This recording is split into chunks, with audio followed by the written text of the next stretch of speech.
Hello student, online classes में आपका स्वागत है। आज आपके सामने एक नया टॉपिक लेकर के आए हैं, असहयोग आंदोलन। महात्मा गांधी के द्वारा चलाया गया असहयोग आंदोलन, इसके संदर्भ में हम लोग अध्ययन करेंगे। तो चलिए विषय वस्तु को स्टार्ट करते हैं और अध्ययन करते हैं। असहयोग आंदोलन। असहयोग आंदोलन क्या था, सबसे पहले हम लोग समझेंगे। असहयोग शब्द यहाँ पे आया है। महात्मा गांधी ब्रिटिश सरकार की नीतियों से, उसके कार्यप्रणाली से, उसके शासन व्यवस्था से, न्याय व्यवस्था से पूर्ण रूप से पहले संतुष्ट थे। यानी प्रारंभ में ब्रिटिश सरकार के समर्थक के रूप में गांधी जी थे। बाद में उनकी स्थितियों में यानी प्रशासनिक व्यवस्था में, अंग्रेजों की न्यायप्रियता में विश्वास उनका धीरे धीरे उठने लगा और गांधी जी सहयोगी से असहयोगी हो गए। तो इस तरह से महात्मा गांधी ने सहयोगी से असहयोगी होने के पीछे ये सारे पहलू हैं कि प्रारंभ में महात्मा गांधी ब्रिटिश सरकार की न्यायप्रियता में विश्वास करते थे, उसकी प्रशासनिक व्यवस्था पे विश्वास करते थे, अंग्रेजों की न्याय व्यवस्था पे विश्वास करते थे। लेकिन जैसे जैसे ब्रिटिश सरकार की नीतियों में परिवर्तन आया, उनकी नीतियां दोहरी चरित्र का पता चला, इसके कारण जो है गांधी जी सहयोगी से क्या बन गए, असहयोगी बन गए। कुछ परिस्थितियां में कुछ घटनाएं भी घटी जिनके कारण भारत में असहयोग आंदोलन चलाया गया महात्मा गांधी के द्वारा।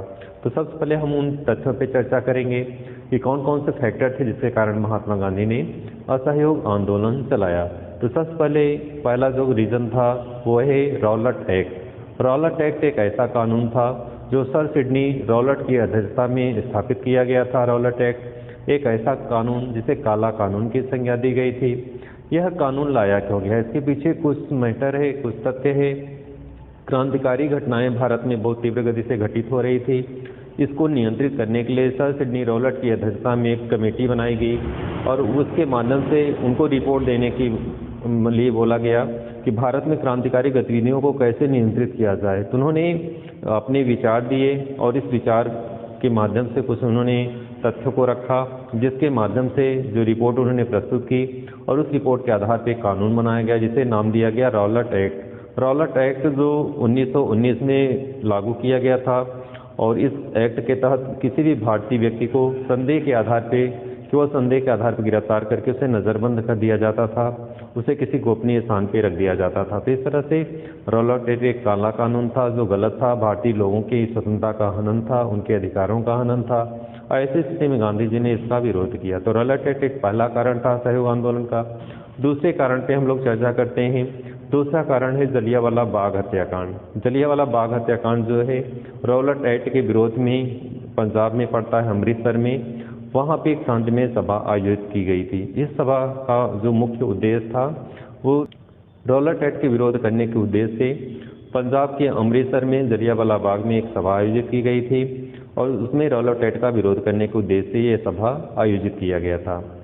ये सभा शांतिमय तरीके से सभा आयोजित की गई थी और इस सभा में ब्रिटिश अंग्रेज अधिकारी जो थे जनरल डायर ने चारों तरफ से घेर करके जो जनता बैठी थी उस पर गोलियां बरसाई और इसमें सैकड़ों संख्या में लोग मारे गए, बहुत बड़ी मात्रा में लोग घायल हुए। इस घटना के कारण गांधी जी असहयोगी से क्या बन गए, असहयोगी हो गए। तो ये दूसरा कारण था असहयोग आंदोलन चलाने के पीछे।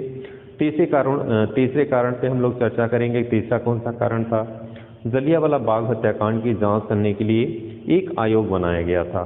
तो ये आयोग किसकी अध्यक्षता में बना था, हंटर के आयोग में, यानी कि लॉर्ड हंटर की अध्यक्षता में एक आयोग बनाया गया था और उसका काम था जलियांवाला बाग हत्याकांड की जांच करना।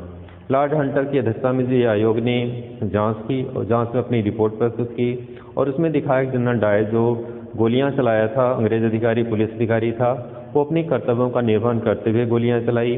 परिस्थिति ऐसी बन गई थी जिसके कारण से गोलियां चलानी पड़ी। तो इस तरह से जनरल डायर को न्यायालय ने आगे चल करके बरी कर दिया। ये घटनाएं गांधी जी को बहुत ज़्यादा आंदोलित करती है, उनके हृदय को। ये मुख्य कारण थे। तो फर्स्ट जलियांवाला बाग हत्याकांड के संदर्भ में हम लोग अभी अध्ययन किए, यानी इसके 3 कारण निकल करके आ रहे हैं असहयोग आंदोलन चलाने के पीछे। पहला कारण क्या है, रॉलेट एक्ट। दूसरा है जलियांवाला बाग हत्याकांड और तीसरा कारण है हंटर कमेटी। ये 3 प्रमुख कारण हैं जिसके कारण गांधी जी ने असहयोग आंदोलन चलाया। डियर स्टूडेंट, इस तरह से मुख्य कारण थे असहयोग आंदोलन चलाने के पीछे। अगला हम लोग अध्ययन करेंगे असहयोग आंदोलन को गांधी जी ने चलाने के पश्चात और से कौन कौन से क्या क्या कार्य निर्धारित किए। तो सबसे पहले अध्ययन करेंगे हम लोग कि असहयोग आंदोलन के कुछ कार्यक्रम निर्धारित किए गए। इन कार्यक्रमों को 2 वर्गों में रखा गया है। पहला कार्यक्रम है रचनात्मक कार्यक्रम। यानी रचनात्मक कार्यक्रम के अंतर्गत इस तरह से कुछ ऐसे कार्य निर्धारित किए गए थे जिसको करना था सभी भारतीयों को, जिसमें सार्वजनिक स्थानों पे इस रूप में ले सकते हैं कि सरकारी चीज़ों का बहिष्कार करना, यानी सरकार के द्वारा जो निर्मित वस्तुएं थी, यानी विदेशी जो वस्त्र थे, विदेशी कपड़े थे, विदेशी उत्पाद थे, उनका बहिष्कार करना और स्वदेशी को यूज़ करना। अगला स्टेप में है कुछ लोगों को अपीलें की गई, जैसे सरकारी इसी क्रम में रचनात्मक कार्यक्रम में लोगों से अपील किया गया कि वे चरखा का यूज़ करें, सूती वस्त्र का प्रयोग करें, खादी बनाएं, स्वयं जो है चरखे का प्रयोग करें, लोग स्वावलंबी बने। तो इस तरह से गांधी जी रचनात्मक कार्यक्रम के माध्यम से लोगों को अपील की कि देश में निर्मित वस्तुओं का निर्माण करें, जिससे हमें विदेशी वस्त्रों पर निर्भर न रहना पड़े। लोग जो है बड़ी मात्रा में खादी का प्रयोग करने लगे। विदेशी कपड़ों के बहिष्कार के रूप में बहिष्कार तो किए ही थे, स्वयं जो है किसी न किसी स्वनिर्मित वस्तुओं के निर्माण में लोग लग गए। विविध प्रकार के संगठनों का निर्माण लोग किए, जिसमें स्वयं अपनी समस्याओं का हल करने का प्रयास किया गया। इस तरह से रचनात्मक कार्यक्रम के अंतर्गत लोग जो है स्वावलंबी भी बने, लोगों को चरखे के माध्यम से रोजगार भी मिला, लोग जो है स्वदेशी वस्तुओं का उत्पादन करने में लग गए। तो रचनात्मक कार्यक्रम में इस तरह से सारे कार्य थे। दूसरा कार्यक्रम उन्होंने निर्धारित किया था निषेधात्मक कार्यक्रम। निषेधात्मक कार्यक्रम के अंतर्गत लोगों से अपील किया गया था कि वे सरकारी चीज़ों का त्याग करें, यानी सरकारी वस्तुओं का परित्याग करें, बिल्कुल यूज़ नहीं करना है। अगर कहीं पे कोई सरकारी जॉब कर रहा है, सरकारी नौकरी कर रहा है, उसका त्याग कर दे। वकीलों से अपील किया गया कि वे अपने मुकदमे लेना बंद कर दें, यानी न्यायालय में पैरवी ना करें। शिक्षक और शिक्षार्थी दोनों ने भी अपना योगदान दिया था, वे भी जो है सरकारी स्कूलों में अगर पढ़ा रहे हैं शिक्षक तो अपनी नौकरियों को त्याग दिए, बच्चे सरकारी स्कूलों को त्याग दिए। तो इस तरह से निषेधात्मक कार्यक्रम के अंतर्गत ये सारे कार्य किए गए। ये थे कार्यक्रम महात्मा गांधी असहयोग आंदोलन के दौरान, जो निषेधात्मक और रचनात्मक दो कार्यक्रमों में डिवाइड किया गया था। इसी क्रम में हम लोग आगे बढ़ेंगे। फिर रचनात्मक कार्यक्रम और निषेधात्मक कार्यक्रम के पश्चात असहयोग आंदोलन पूरे देश में चलाया गया था। अगले फैक्टर्स हम लोग चर्चा करेंगे। असहयोग आंदोलन को महात्मा गांधी ने स्थगित क्यों किया, ये सबसे महत्वपूर्ण बिंदु है। तो ये महत्वपूर्ण घटनाक्रम में हम लोग देखेंगे चौरी चौरा कांड। गोरखपुर जिला, उत्तर प्रदेश के गोरखपुर जिले में चौरी चौरा नामक स्थान पर शांतिमय जुलूस निकल रहा था, जिसमें पुलिस ने लाठीचार्ज किया और ऐसी कंडीशन में लाठीचार्ज भी किया, गोलियां भी चलाई। जनता जो पब्लिक थी, जो आंदोलन के रूप में जो वहाँ पे जुलूस निकाले हुए थे, ऐसे लोग उग्र हो गए, आक्रोशित हो गए और ऐसे लोगों ने क्या किया, नज़दीकी थाना था वहीं पे चौरी चौरा में, और उस थाने में जा करके एक थानेदार और 21 पुलिस वालों को जिंदा जला दिया। तो एक ऐसी दुखद घटना तो थी ही, लेकिन इस घटना से महात्मा गांधी दुखी होकर के पूरे असहयोग आंदोलन को स्थगित कर दिया। तो ये महत्वपूर्ण बिंदु है। एग्जाम में इस तरह से क्वेश्चन आते हैं कि असहयोग आंदोलन को स्थगित क्यों किया गया, उसके कौन से कारण था। तो कारण में क्या निकल के आया, चौरी चौरा कांड जो गोरखपुर के, उत्तर प्रदेश के गोरखपुर जिले में है। इस तरह से असहयोग आंदोलन का स्थगन ये उसका महत्वपूर्ण बिंदु है। डियर स्टूडेंट, अगले क्रम में हम लोग अध्ययन करते हैं कि असहयोग आंदोलन का क्या प्रभाव है, क्या महत्व है। तो असहयोग आंदोलन का बहुत ही प्रभाव है, बहुत ही महत्व है।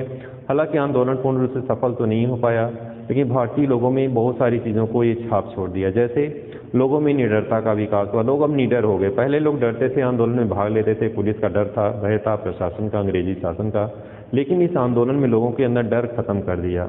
अगला कड़ी में जो इस आंदोलन का जो महत्व है, देश में लोग एकजुट हो गए। अभी तक लोग अपनी अपनी समस्याओं को लेकर के, जैसे किसान थे, बुनकर थे, श्रमिक थे, सब अपनी अपनी समस्याओं को लेकर के अलग अलग क्षेत्रों में अलग अलग तरीके से आंदोलन कर रहे थे। लेकिन महात्मा गांधी ने सभी लोगों को एकजुट किया, एक मंच प्रदान किया और सभी को एकजुट करके आंदोलन का स्वरूप प्रदान किया। यानी जन आंदोलन को उन्होंने राष्ट्रीय आंदोलन का स्वरूप जो महात्मा गांधी ने प्रदान किया था, इसकी महत्वपूर्ण भूमिका रही कि सब लोगों में एकजुटता का विकास किया, सभी नागरिकों में राष्ट्रीयता की भावना संचारित हुई। लोग अब डरते नहीं थे, बिना डर के, बिना भय के लोग एकजुट होकर के आंदोलन में भाग लिए। यहीं से जो है देश की आज़ादी के लिए एक नई नींव का निर्माण हुआ, जिससे लोग अब स्वाधीनता के लिए लड़ने लगे। अभी तक अपनी उनकी खुद की समस्याएं थी, अपनी समस्याओं के लिए अंग्रेजों के शासन का विरोध कर रहे थे, अपनी अपनी बातों को सरकार के समक्ष रख रहे थे, लेकिन अब सबका एक ही मुद्दा था, देश को स्वराज दिलाना, देश को स्वतंत्र कराना। सभी का एक ही लक्ष्य निर्धारित हो गया, जो अपनी अपनी समस्याओं के लिए अलग अलग तरीके से लड़ रहे थे, अलग अलग तरीके से अंग्रेजी सरकार का विरोध कर रहे थे। महात्मा गांधी जैसे व्यक्ति का नेतृत्व मिल जाने के पश्चात सब लोग एकजुट हो गए, सब लोगों में राष्ट्रीयता की भावना का संचार हुआ, सब लोगों में देश प्रेम की भावना का संचार हुआ, सभी लोग एकजुट होकर के इस आंदोलन में भाग लिए। तो इसका सबसे महत्वपूर्ण फैक्टर है कि असहयोग आंदोलन का क्या प्रभाव पड़ा, क्या परिणाम पड़ा। तो इस तरह से असहयोग आंदोलन के कारण, जैसा कि आपने अध्ययन किया कि कारण में 3 कारण मुख्य समझ में आके आया। जलियांवाला बाग हत्याकांड, रोल अटैक था और हंटर कमेटी थी, इसके प्रमुख कारण थे। कार्यक्रमों पे भी आपने अध्ययन किया कि इस तरह से 2 कार्यक्रम थे, रचनात्मक कार्यक्रम और निषेधात्मक कार्यक्रम। असहयोग आंदोलन का स्थगन क्या था, इसको भी आपने अध्ययन किया कि इस तरह से चौरी चौरा कांड असहयोग आंदोलन के स्थगन का कारण बना। इस तरह से ये आंदोलन जो 1920-21 से स्टार्ट होकर के 1922 में समाप्त हुआ, महात्मा गांधी के द्वारा चला गया महत्वपूर्ण आंदोलन है। डियर स्टूडेंट, ऐसे अगले क्रम में हम लोग सविनय विज्ञान आंदोलन और भारत छोड़ो आंदोलन के संदर्भ में नए वीडियो के साथ प्रस्तुत होंगे। तब तक के लिए धन्यवाद। फिर से मिलते हैं नए वीडियो के साथ।